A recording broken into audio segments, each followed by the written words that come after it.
ada harapan seperti Pak Purbaya bilang nantinya tahun 2026 ekonomi kita jadi 6% bahkan sampai 8% kalau nggak salah. Begini, Pak Purbaya itu adalah sangat orang yang extraordinary.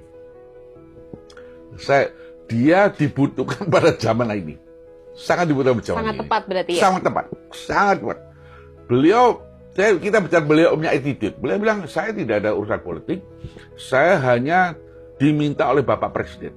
Saya akan semua lapor ke Bapak Presiden. Saya tidak ada urusan, saya mau dicopot besok, mau diperbesok.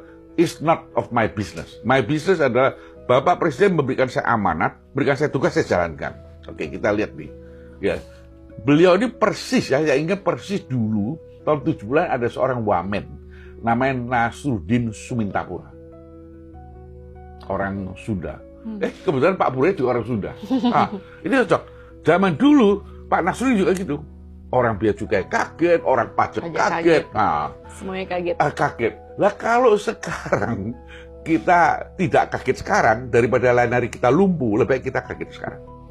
Jadi Pak Purbaya bilang, satu, beliau punya pikiran gini, semua dana-dana yang endap, yang tidak dimanfaatkan baik, itu tidak tepat. Harus dorong supaya terjadilah suatu aktivitas ekonomi. Lalu terjadi multiplier effect, sehingga banyak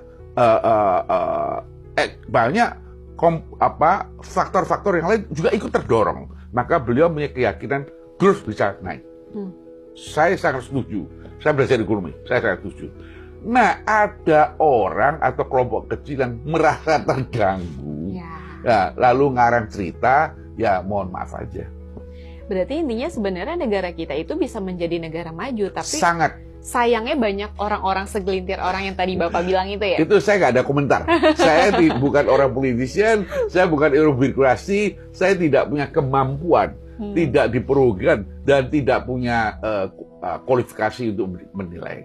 Saya hanya bicara Pak Purbaya. Oke. Beliau dibutuhkan pada jam ini.